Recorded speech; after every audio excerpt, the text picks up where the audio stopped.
What is up, everyone? My name is Leon, and today I'm going to show you how, or rather the process of me vectorizing my logos or mascots or whatever I'm currently making. Bear with me, I'm no professional, I'm just kind of learning this stuff myself too. Just thought I would show you because of the recent requests of tutorials that I would make. Anyway, let's get to it. So this is a logo client. No, this is a logo slash mascot I drew for a client. This is actually me working on it, so I don't know if I'm going to show you everything, but I'm going to take you through the basic process of how I do things. So what I did, took a picture with my iPhone, edited it in Photoshop, made it like black and white, and then increased the level so I could see the black lines better, then imported it into Illustrator, made it the size of the comp, and I made the opacity around 30, I think, so I could see most of the lines, and then I locked it so I can't, click on it, whatever. So let's get started. The first thing I'm going to do is I'm going to start on the text. This always seems to be an issue with me because I suck at making text. So let's see how this goes. Okay, so I had a text picked out, but I seem to have forgotten what it was. I think, no. See, I've already, great tutorial start. What a wonderful way to, oh, no, here it is, Bebas! I call it Bebas! So if you want the same font that I'm using,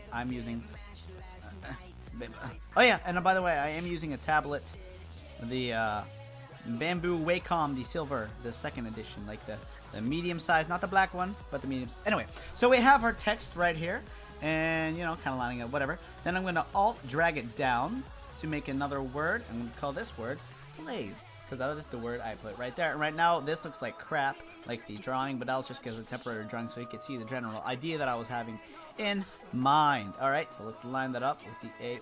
Let's use the mouse or the keypad. Anyway, so I'm going to make this a little smaller. So this is hierarchical, I guess you could say, or however you would say that in English, because I'm not doing no speaking. Okay. Anyway, let's start with the warping of the text. So what I'm doing, I'm going to click on the text.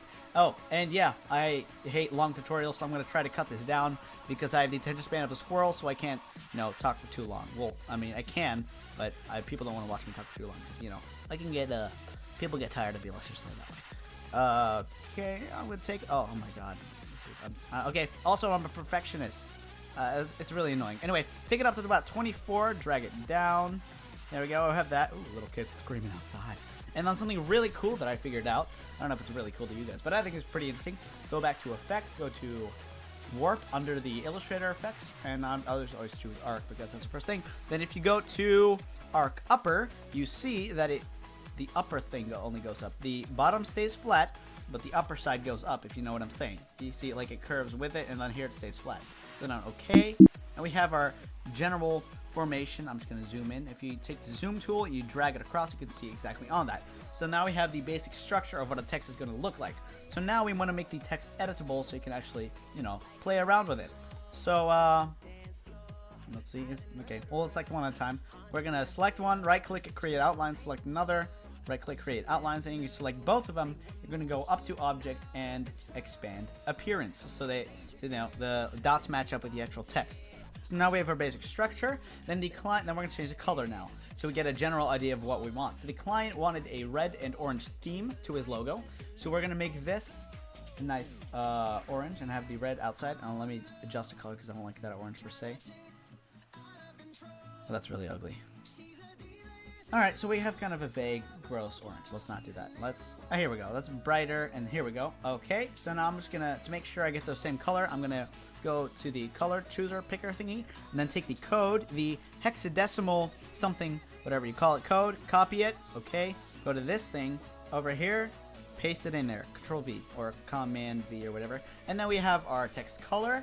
Now, I'm going to do this before I add a stroke. So, now what you want to do, we want to get a nice glare on the text itself. So what we're going to do is we're going to do this for both text. So I'm just going to show you how to do it, and then I'll zoom through so you don't have to sit through the whole thing. So we're going to drag it up. Oh, excuse me. And then we're going to make an ellipse.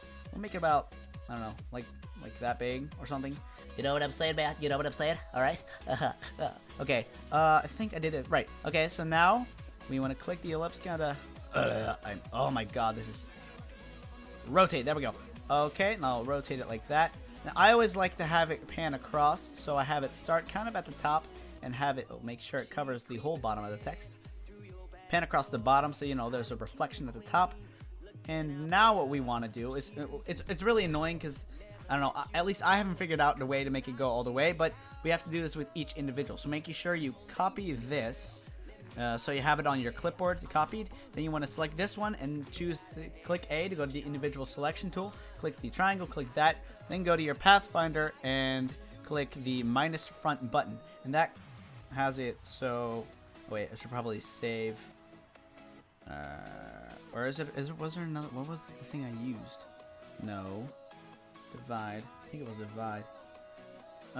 Wait, let me, 1 second.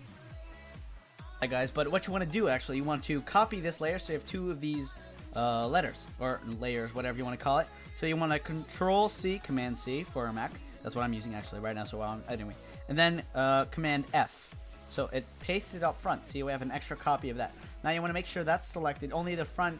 So if you selected only the front selected, and then we, oh yeah, you want to make sure you copy this so you have the exact same layer, and then you want to select the K, you want to select, or whatever letter you're doing, and you want to minus front. See, now we have a special top layer, and then later we can do that. So yeah, then again, you paste it, align it with whatever you're aligning it with. I think that's, I don't know, how would I differentiate?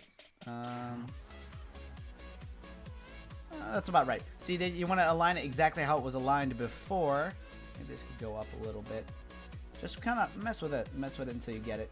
But you get the general idea, and then do that for every letter. I'll do it for R, and then I'll speed it up so you don't have to watch all that. So again, we hit A to bring up the individual tool. Click that, click this, then minus front, and oh, we didn't have to. Oh wait, oops, I hit the wrong button. Oh, oops, my fault. Okay, so remember, hit A, and then minus front. There we go. So now we have another top layer. All right, so you know what you're kind of doing. So just if you don't understand it, follow, go back, rewind, whatever. But yeah, I'm gonna speed through this part. So I'll see you in a second.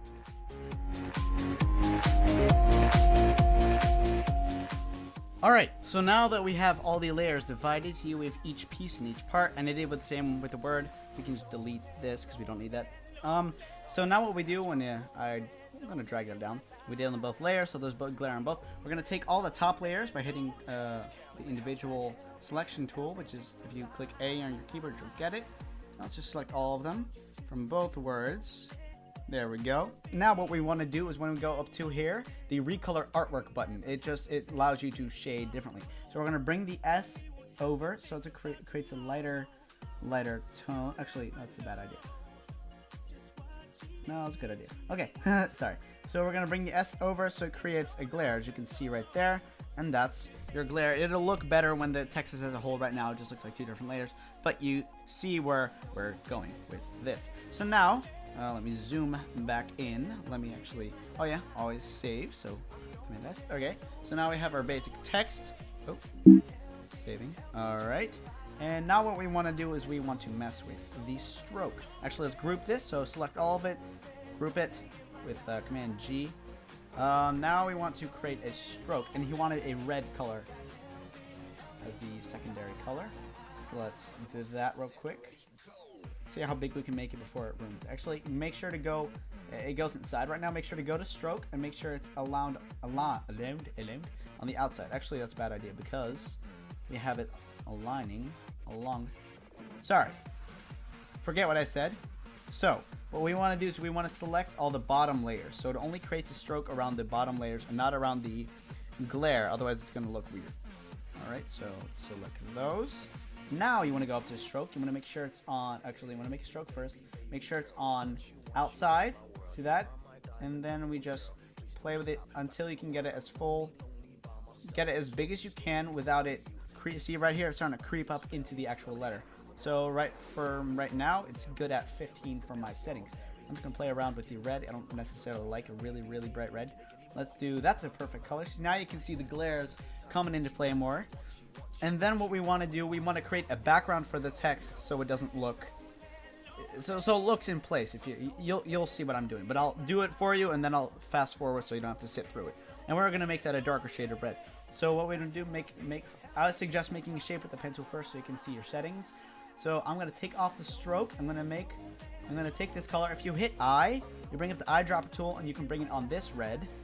Oh, it's the same color. Let's see what we did before. Copy the hexadecimal number from the color palette, and then we go to change that to nothing.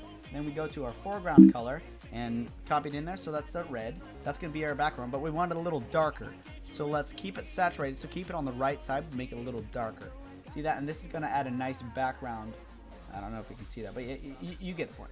So now we have our settings in place. We want to take our pen tool, and you want to basically just outline your text. So you want to go from point, and you can add, like, if it goes in, go in. You know, I don't know. If it looks weird after a while, you'll see it through the tutorial. I'll just shut up and but yeah. So basically, outline your text, and then we'll go from there. So I'll see you in a bit. Oh, and side note, right here you can't see what's under it. So the thing that I like to do is I like to click the thing, just, you know, so I can follow the lines more easily, and change the opacity into whatever you feel comfortable with.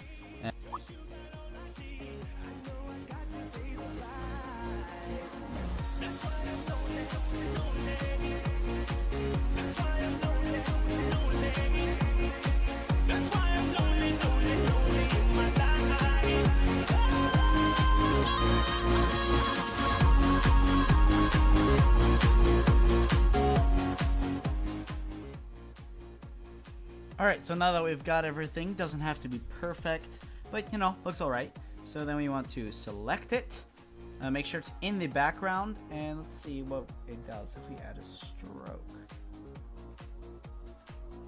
Make the stroke the same color.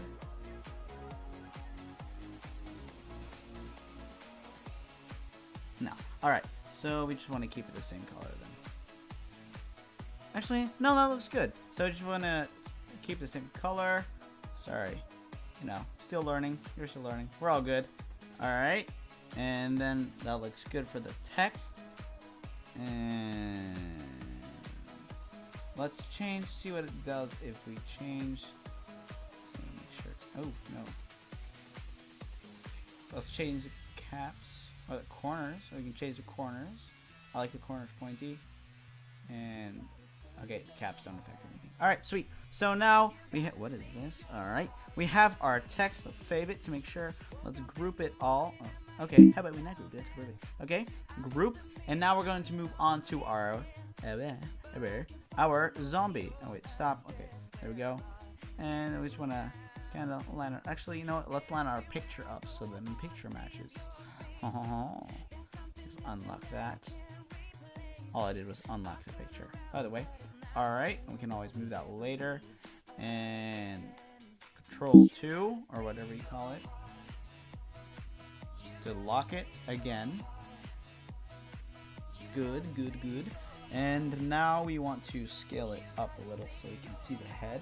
We go to your crop tool, artboard tool rather, and then you just want to move it up, you know, to the edge. There we go. Oh wait, cancel.